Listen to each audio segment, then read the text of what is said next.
Reason why is when I think about the Mount Rushmore of Cubs, I think about it in several different categories. I think about obviously their statistics, but I also think about what did they mean to the ball club, the organization, the city, and the fans. Those four things. And I think you can give him an A to an A plus on all four of those categories. So that's why I would definitely put him in that Mount Rushmore. There's a drive way back. It might be. It could be. It is. Holy cow. Welcome to another broadcast of Bricks Behind the Ivy. Holy cow. Hey, Cub fans, welcome back to another episode of Bricks Behind the Ivy. I am your hostess, the mostest, Jeff Candid Cubs Rogowskis, and joining me again is our co-host extraordinaire, Mr. Pat Erickson. Pat, how are you doing? What's going on, everybody? I know I'm on life support right now, running out of fingernails, and oh boy, heart palpitations, but there still is hope. Yeah, just like Porter Hodge, apparently, whose heart starts to race when he gets out there, which, jokes aside, hopefully that's not anything serious. But, yeah, I mean, I'm sure it's just a little bit of the anxiety and adrenaline pumping and, getting the ball in the most critical moments of Cub games. But, yeah, the sky isn't necessarily falling unless you're at the BBTI cave in house where people are falling through my roof. If you didn't see the post last week, we did not have an episode last week because just a comedy of issues as the magnifying glass from the universe focused on me for a little bit. Felt really special, and it had the roof getting replaced just because of hailstorms and stuff. And the roofer fell through one of the rotted pieces of wood and through the drywall in my kitchen, and everyone's okay. That's good news, and all the damage is covered. So no additional funds out of the Candid Cub pocket, but which leaves more funds for spending at our lovely sponsor, Wrigleyville Sports. Yes, that is the best transition. Bingo! If you have been listening for a while, you know that Wrigleyville Sports has been sponsoring us, and they are the best Cubs merchandise store in Wrigleyville. Adjacent to Wrigley Field, they have been around since 1990. Family owned, really good at custom jerseys and getting you custom jerseys fast. And we have a coupon code. If you use the code IV10, yes, IV10 at checkout, online, you'll get 10% off your order. Once again, that is IV10 for 10% off. And thank you so much, Wrigleyville Sports, for continuing to be our sponsor. Thank you. Tip of the cap to you. Absolutely. And sorry, Irish Nation, but I had to wear this today. Represents. Roll skis. There you go. If you're a Notre Dame fan, you're not going to find any pity here. As nope. Northern Illinois has one of the biggest wins in their program's history, and coming from a mid-major school myself, go Valpo, go Beacons. The little guy being the big guy is one of my favorite things about college sports. And with the way that things are scheduled and the way things are organized in college sports anymore, it seems like there's seldom opportunities for things to happen. So when they do happen, it brings me so much joy. Sorry, Notre Dame fans. But it's all right. We start every episode with the Box Score Blitz, which has a new sponsor. As we have a new sponsor, we announced on Twitter and Instagram last week, Yagi Road Roasting. Yagi Road Roasting is a premium coffee company roaster based out of Valparaiso, Indiana. They know that you have coffee with the simple and best moments of your life, so why not make their coffee the best part of your day? I got to visit the retail store they have inside of a bookshop inside of Valparaiso, Indiana, which is obviously home to Valparaiso University, the greatest university on the planet. And they are run by a few Valpo grads, and their coffee truly is incredible. It tastes so good. Really, the difference in how they put the beans together. I've been ruined for other coffee for the rest of my life. My wife had to immediately order the beans. Like it just tastes so good. So thanks to all the folks over there for being a new sponsor. We have a link in the description of this podcast for you to order Yagi Road Roasting Coffee. If you are in the Chicago area, they do sell at locations in Bucktown, which you can find on their website. So Yagi Road Roasting Company, thank you so much for being a brand new sponsor. But this is going to be a very special Box Score Blitz. Instead of 60 seconds, we're going to try to do 90 seconds and do the last 2 weeks so that we can cover what we missed last week when someone fell through my roof and when someone didn't fall through my roof this week as we look at all things Cub baseball. So let's put some time on the clock. A 3. A 2. A 1. Play ball. Previously on the Box Score Blitz, before people fell through my ceiling, the Cubs had just completed a 14-10 comeback and a really nice sweep of the Pittsburgh Pirates as hope remained for the playoffs. The Cubs had 3 more on the road with the Nationals and brought the brooms yet again, extending their win streak to 6 games. The offense stayed super hot, scoring 26 runs in 3 games in D.C. Cubs returned home to the friendly confines and did not see the same luck. They blew the first game on Monday with Jorge Lopez having a rare bad outing and ended up losing 2-3 to start the homestand. Then a very emotional weekend as Anthony Rizzo returned, walk-up music and all. Now all the 2016 members of the Cubs that have been traded or moved on have had their curtain call return. The Cubs struggled to score in this series, losing 2-3. The road did not get easier as they headed west to face the NL West leading Dodgers, who have won the NL West 11 in the last 12 years. Isn't that nuts? But road magic. Cubs take 2-3 in this series, nearly pulling off the sweep, much to the chagrin of the MLB Twitter account last night as they had assumed the Cubs got swept, which was not what has happened, and nobody has swept the Dodgers in Dodger Stadium this year. Very interesting. All in all, 7-5 stretch. So who's the player of the weeks? Cody Bellinger, he finally found his stroke. 365 on base percentage, 545 slugging, 4 home runs, 10 runs, and 11 RBIs. And pitcher of the week, Shota Imanaga, with 20 innings pitched, 3 games started, 3 quality starts, 3 wins, 19 Ks, 3 walks, and only 6 earned runs. And that is the Box Score Blitz. Just a lot going on in Cubdom. The Cubs came home and got to play the Yankees, and it is the return of Anthony Rizzo to Captain, my captain. Yeah, exactly. Probably the true captain of the last real good run of Cubs wins and playoff appearances.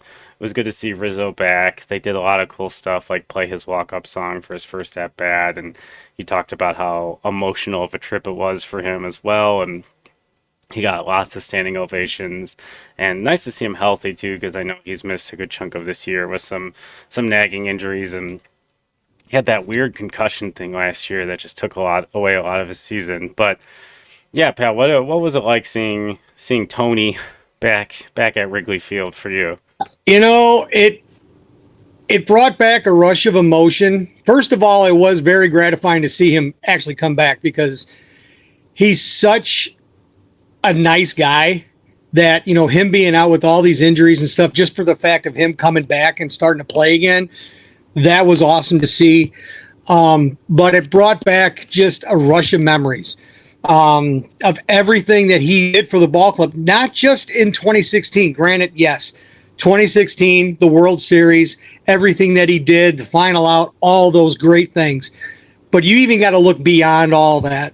And you also have to look at beyond, and you look at social media, even this past weekend when he came into town, the first thing he did is he beelined it right over to Lurie's Hospital, Children's Hospital, yes. and he was seeing all the sick kids. And it's like he never forgets. He never forgets his home. He said time and time again that he loves Chicago, that Chicago's his home. Now, I know all the meatballs are out there and the articles are out there that, oh, Rizzo might come back home. Who knows? I mean, that's so far-fetched. But we will always have those memories. I mean, the one memory that I will never forget, and I was actually at the game, is when he caught that foul ball dancing on the tarp roll along the first baseline. That was just the kind of guy he was. He always played with a smile on his face. He always played at 110%. He always gave it his all, and he was always the quintessential captain. I mean, when I think it was the Cincinnati Reds, when they were mouthing off to him, and he basically went after the entire dugout solo. I mean, granted, he had backup later. Aroldis Chapman, future Cub and World Series champion. And now look what happened. It came full circle. But that's just showed you the kind of guy that he is. And it was great to see him come back. And it was great to see that the fans gave him the respect that he deserved, hearing the walk-up song every time. And, I mean, I think he got a standing ovation. It seemed like every single at-bat for all 3 games. So that was great to see. What about you? What did you feel seeing him come back to Chicago? Yeah, I had a lot of just mixed feelings. I definitely have struggled to process the 2016 team, as, a lot of these guys obviously have left the team it feels almost pretty quickly after that run. And, it was like tearing off a Band-Aid back when it happened. So like in 2021, I felt a lot of like that, sad that it was over. And I'm trying to shift towards the happy because it happened. There's a lot of just noise and commentary and stuff that came with the pandemic. And unfortunately, I got roasted on Twitter for this. Rizzo was part of that. Has made me, feel a little icky about his legacy, especially with like how dialed in he is to like with him recovering from cancer and all the stuff he does with blurry children. But my son's middle name is Anthony, and it's because of Anthony Rizzo, and it's because of I wanted him to look up to Anthony Rizzo's charity work. And I can share the article or the letter I wrote my son the night the Cubs won the World Series that explained to him why he's named what he is, and have a section in there about why he's Anthony. And so Rizzo's always going to mean something a lot to me, as just because of the connection to my son. And that's awesome. A future inductee to the Candid Cubs Hall of Fame, which is almost as big as the actual Hall of Fame and not quite as big as the Cubs Hall of Fame. Congratulations around Ramirez and Kerry Wood. Kerry Wood is a Candid Cubs Hall of Fame member, and I'll have to let him know. Maybe we can get him down here for a ceremony, just like they got him for Wrigley. Let me call him. Yeah, let's call Kerry. As you can see, the Kerry Wood 20 strikeout framed autograph flag in my bag. Kerry Wood is one of my all-time favorite Cubs. But yeah, it was weird seeing him in another uniform. But like it's also like finally the closing of a chapter. The last 2016 member that got traded away to come back to Wrigley, fitting that it was Rizzo. And yeah, it's just weird to think about how far we are from 2016. Like we're closer to the 10th anniversary of that team. That's unbelievable. In 2015, making fun of my Sox friends for having 10 years since their last World Series, and like it really just highlights how special these moments are. And yeah, I do. Now let me ask you this question: do you think that after Rizzo's all said and done, do you think he would come back to the Cubs in a capacity as such as maybe Kerry Wood's going to be, or as Sandberg is now, such as like a Cubs ambassador type role? What do you think? Yeah, it'll be interesting. I think he's definitely going to be welcome back to do something like that. It'll be interesting to see if he's interested in that. He's lucky in his career, just like where he was drafted by the Red Sox, short stint with the Padres, bulk of his career, 10 years of his career here in Chicago, and then, the last few years in the Yankees. Like he's been able to tie himself to some pretty awesome historic franchises, and hopefully the Cubs one is the one that means the most to him. So I could see him coming back in capacity. I think of the 2016 group, I think the ones that I look at as like really wanting them to come back in some capacity is, as we figure out what's going on, what the next stage of Kyle Hendricks' career is, like him being in the front office just seems to make a lot of sense. A very like Craig Breslow type, just a very successful cerebral pitcher, and then kind of applying what he does to the game and maybe being part of game planning and such. And Yeah, but Rizzo, yeah, I think he'll be like Sandberg and them, where like his presence is just going to elevate like memories and lift up Oh yeah, fans, and being around the team is like going to be important for Cub fans, and him coming back to Cub convention and doing the seventh inning stretch and those types of things is going to be something I yeah. feel like is regularly going to happen. Which actually pivots to the question I was going to ask you, and I saw it circulating on Twitter this weekend. Anthony Rizzo, is he on the Mount Rushmore of Cub players? And given that Mount Rushmore already has four heads and we have four statues at Wrigley already, is he? Hey, Would he be? isn't another one? Is he in the conversation of being one of the great Cubs, and is he deserving of a statue? You know, honestly, I think so. And here's my reasoning behind that. If you look at a lot of, look, first of all, let's look at our statues that we have right now. The statues that we have right now is, for the most part, you've got certain eras. Okay, you've got the Ernie Banks, and then kind of came a little bit later was the Billy Williams, then the Ron Santos, and then the Fergie Jenkins. So it's almost like a little timeline there. But that was kind of that era. Then now you've got the Ryan Sandberg kind of exemplifying what the 80s meant. Now, here, the 2016 Cubs are basically, for lack of a better term, the best way to compare it to it is going to be like the 85 Bears. Everybody's going to be talking about that team. Everybody's going to be, doing different events with that team, all different kinds of things. Okay, so you got to think about it this way. Something has to be immortalized from that 2016 team. And now from that team, you've got a lot of different characters. You had your Bryants, your Baez's, your Addison Russells, your Ben Zobrist, and a lot of different guys had a lot of different pieces that added to why there was a success. That all being said, and I know I'm kind of going about the long way with this, that all being said, Rizzo was the glue that held all of that together. Rizzo was the one that was the catalyst that drove all of these pieces to give them their 110%.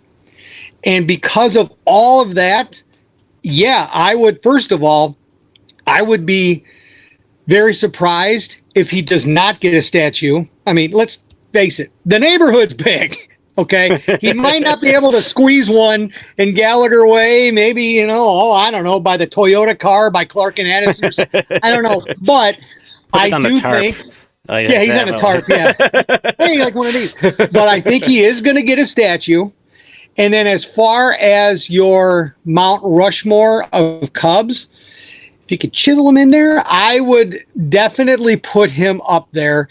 And the reason why is, when I think about the Mount Rushmore of Cubs, I think about it in several different categories. I think about, obviously, their statistics, but I also think about what did they mean to the ball club, the organization, the city, and the fans. Those four things. And I think you can give him an A to an A+ on all four of those categories. So that's why I would definitely put him in that Mount Rushmore. Yeah, I think it's a tough conversation, and really, if you're looking at the players that have statues, like, with the thing they have in common currently is they're Hall of Famers, and looking at Rizzo's numbers for his career at this point, not necessarily like Hall of Fame trajectory, very solid player. He gives me a little bit of like Mark Grace vibes, and what I mean by that is but more important than Mark Grace. Mark Grace had the most hits in baseball in the 90s. Like, just a very steady Eddie, really good player. We can discuss at a different time, like the off the field antics, and maybe he wouldn't have survived as long as he did if Twitter and the internet existed when he was. Oh gosh, no. But yeah, like, he gives that Mark Grace vibes of like kind of like the heart and soul everybody loves of the squad. But yeah, I think the statue debate is tough. I'd like to see something from the 2016 team potentially become a statue. I don't know if it's necessary, but like maybe like a final out statue that has like, Rizzo like having his arms extended, like at the cover of Sports Illustrated. And if you're watching this on YouTube, I'll kind of drop that. It's one of my favorite pictures from the World Series. And like right back there. yeah, I exactly. don't know if you can see it, but it's right there. Yep, there you Actually, go.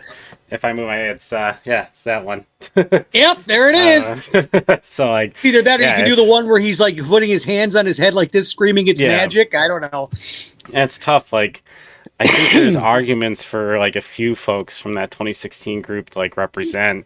And I feel like just because of how monumental that moment was for the franchise, like it needs to be embossed a little bit differently. But who and whom represents that visual is really challenging. Like, is it Theo Epstein, like that, like for being the executive that turned it around? But then like you have to go at the back end, like when he emptied the farm and he left a year early on his contract, like not to like drag him through the mud.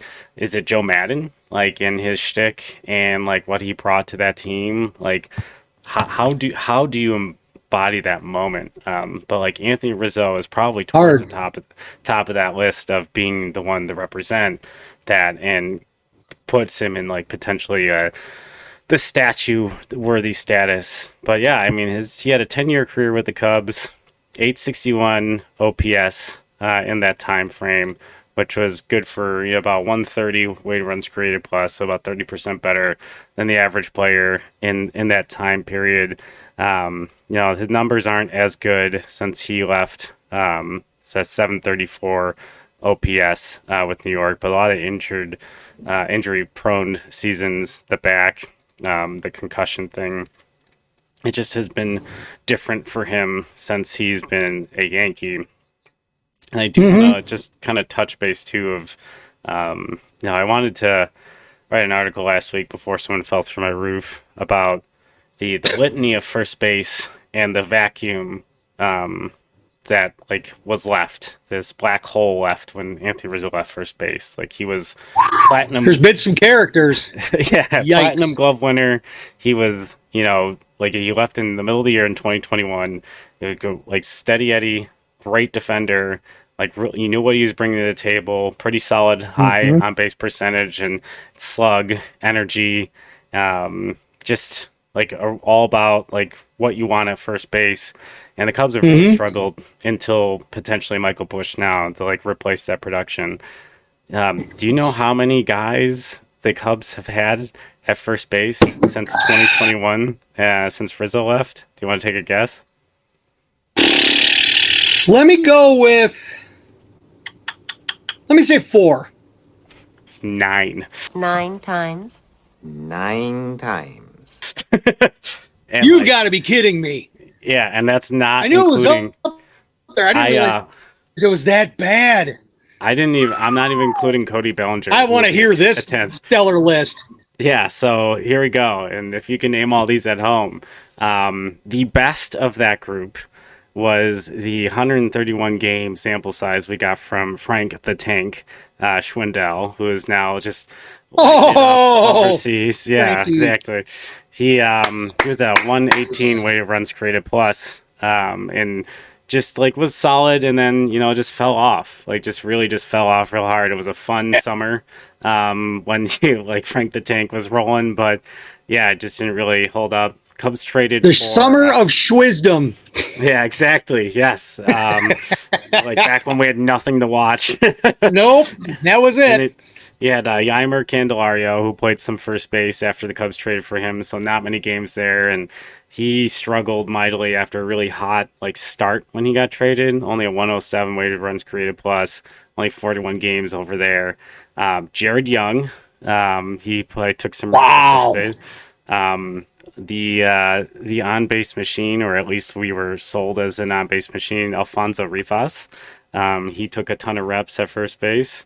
The Cubs give some run to PJ Higgins over there, who's Oh, been wow. in and out of the organization.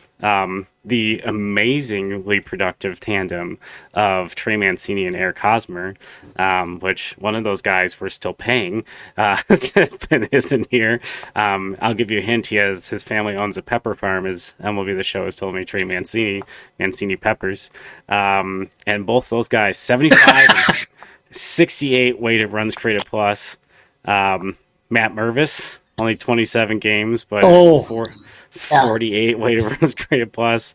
Guy hasn't really gotten a really good shot. I'm not no. saying Hasn't he's panned out the way we thought, but exactly. And then Taylor played 2 games for the Cubs at first base. No idea. oh my gosh, I forgot about him. Yeah. So just the Cubs have really struggled to fill that void since he left, and I think there was part of us that thought, as PCA developed, that Cody Bellinger would take over there, but now with the emergence of Michael Busch, the Cubs definitely have some decisions to make this offseason. Like, do you slot Michael Busch back into second base, and move Horner?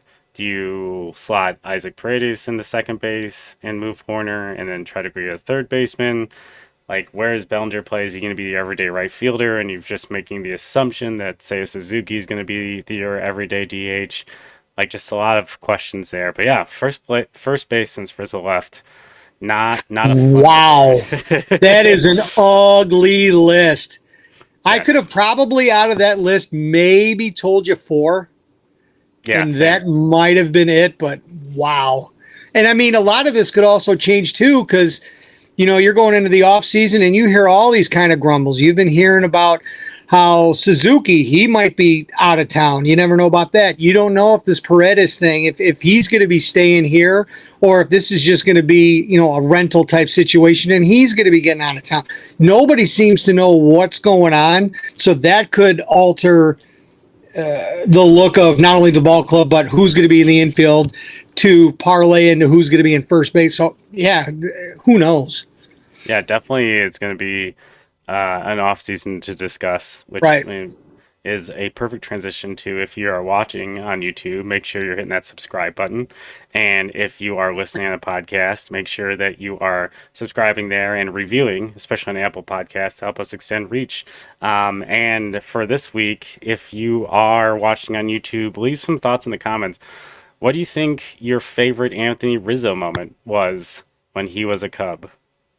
Put them down there. We'll share on Twitter some of the best we see, and the best one, the most likes on the YouTube contest or comments, we will send you a Bricks Behind the Ivy trucker hat. So make a comment on your favorite Rizzo thing, win this awesome hat. So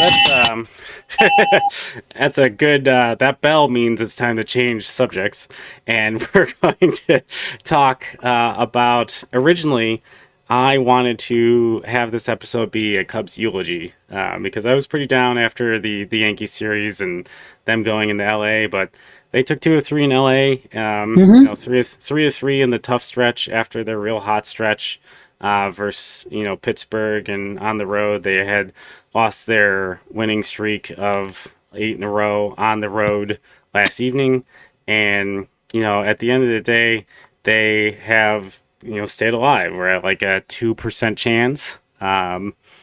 Gonna use the "so you're telling me there's a chance" Lloyd Christmas line. And they have a stretch coming up. Yeah, exactly. They've got the Rockies, the A's, and the Nationals, and the A's and the Nationals at home. So an opportunity to really put some wins together. And the Braves and the Brewers and the Pirates all have, they have different opponents. Some of them more challenging than others. So there's still an opportunity here, and they're at 70 losses at the moment, or let's see, standings. There are 71 losses, and for them to get to 90 wins, I feel like they need to get to 88 wins to really have a real shot at really making the playoffs. So they really can only lose 3 more games the rest of the season, which is a tall task. Buckle up, Cub fans. unless, there's a collapse in the team's order. Because if you're looking at the Mets, they already have 80 wins. So you wouldn't really, for the Cubs to be, to eclipse them, they're going to have to probably win 88 games, which is what we had said a few weeks ago, which is what, Lance Brzezowski had said in their final 40. They needed to win 66% of their games. So they really need to go like on a heater in the stretch where they're playing crummier opponents and take advantage if they really, really want to keep this thing alive, and hope that the baseball gods allow the ball to bounce their way, and see if they can sneak into the tournament. But instead of a eulogy, as we hold on to just the glimmest, the slightest light of hope, which is all Cub fans had for a long time. So this is not old. This is an old hat we're putting back on. The delusional hope hat, which happens to be a Bricks Behind the Ivy hat ordered today. But as we approach the end of the season, we've had a lot of great moments, great players, and I wanted to take a time to talk about our favorite Cub moments from 2024 thus far. And we're both going to just talk about one that really sticks out. And Pat, why don't you go ahead? What has been the best moment or thing about the 2024 Cubs season? Well, honestly, I sat here and I was thinking about a specific moment, a specific game time when, the team might have turned it around. And unfortunately, this season's been so much of a roller coaster. I feel like I've been watching games at Great America on the old American Eagle, but riding the roller coaster. But the one constant, so I don't really have a specific event, but the one constant that I have loved this entire season is the constant of Shota Imanaga.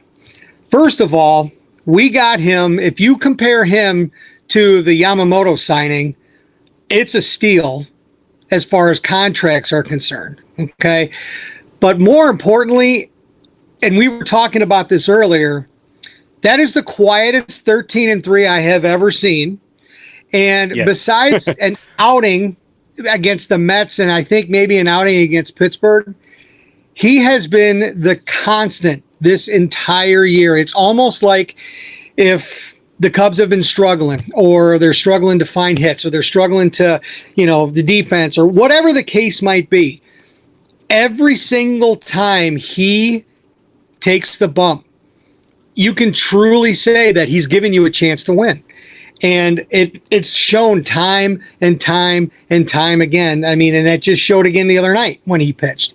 So I think, tip of the cap to Shota. And that's why he was the all-star rep this year for the Cubs. But I think just to have that constant has been key.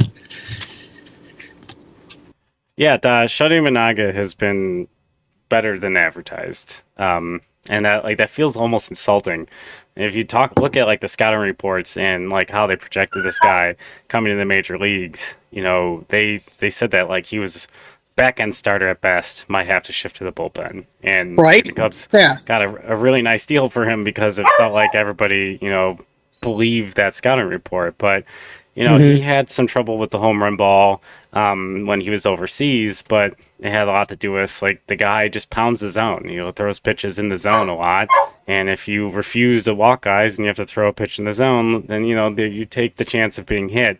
But even with the home runs he still had really solid numbers. I apologize to everyone who's here. My dog, she really wants to go meet the contractor upstairs. That's the official mascot of your Bricks Behind the Ivy. Exactly. I've got two of them, Mackenzie and and Chili. I have two miniature golden doodles. But anywho, yeah, he's been so good this year. He's been just so consistent, and like you said, there's just been very few. There's been very few instances in which he's stuttered. He's just been such a force. He had a 3-inning pitch. That Mets game, which is on June 21st, where he gave up 10 earned runs, which, just throw it out. Just not a big deal. He had a tough one at Milwaukee where he ended up with 7 earned runs. Just not another one, just throw it out. But, besides that, every one of his starts have been 3 earned runs or less, except for one. Quality Was, starts. Yep. yeah, just a quality start machine, and yeah, just the quietest 13-3.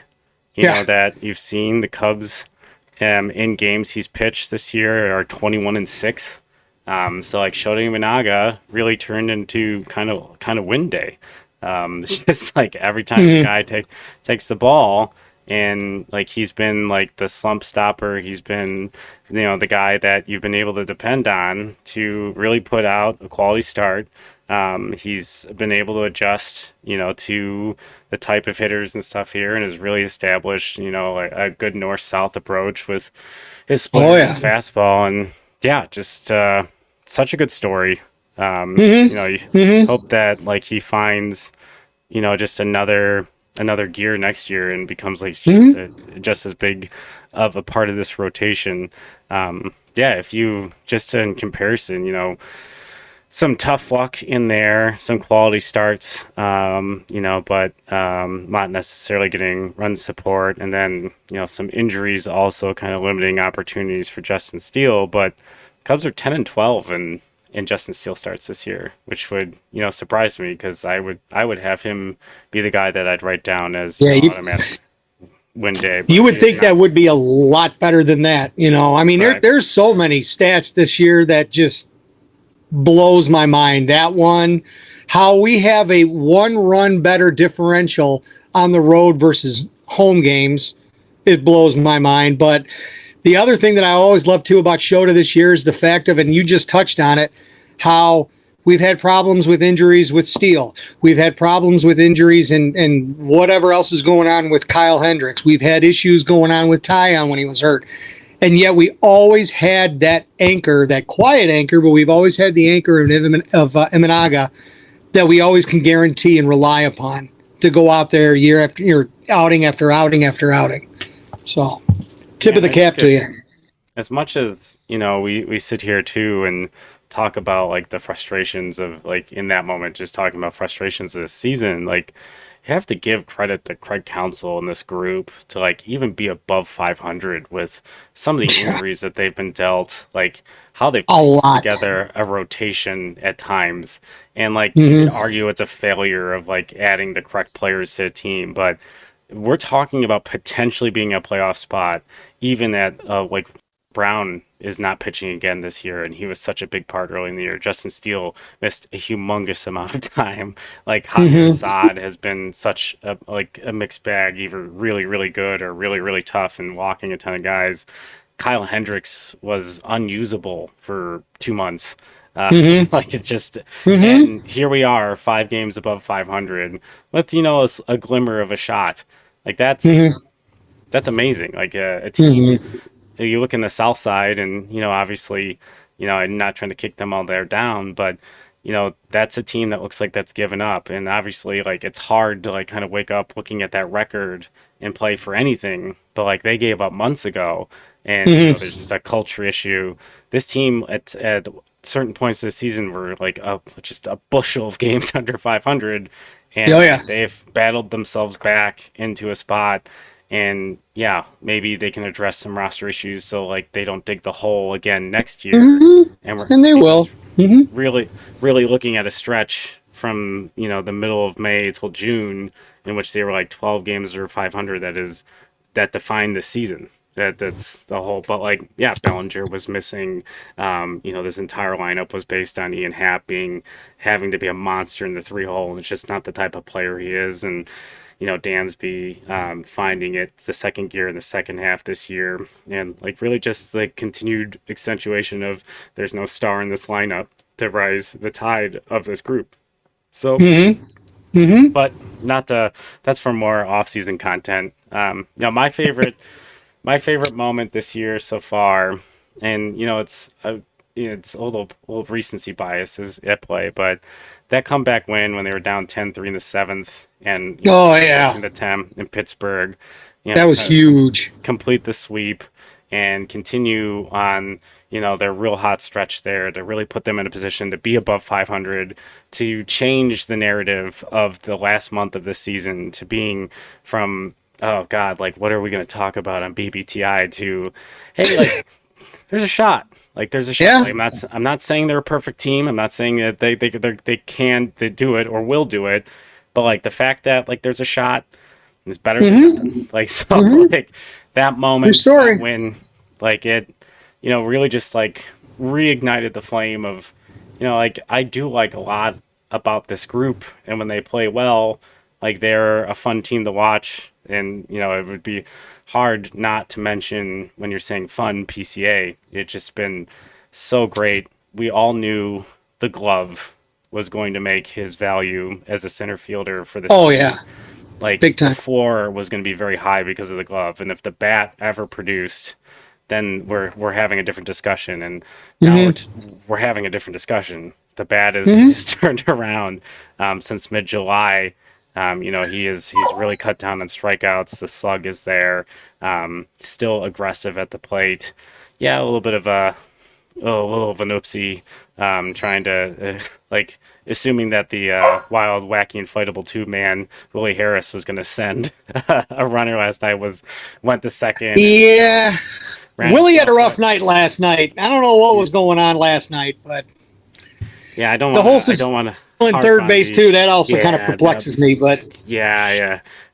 We had the live stream last night watching the game, and yeah, there's two things that bother me about that. Not to get on too far of a tangent, but I'm stealing third potentially if there's only a right-handed batter that can block the view and make the throw more challenging for Will Smith, who has a really good throwing arm. And two, Michael Kopech was not throwing strikes.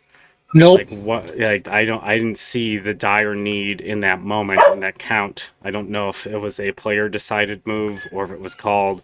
Very, very interesting decision. Not super thrilled about it. That's pretty much as negative as I'll get about Cubs stuff. I just feel like there was a real opportunity there, and yeah, just ex-Cardinal Tommy Edman just like giving it to us for 2 nights. Also, yeah, he has 4 home runs on the season, and they all happened last 48 hours.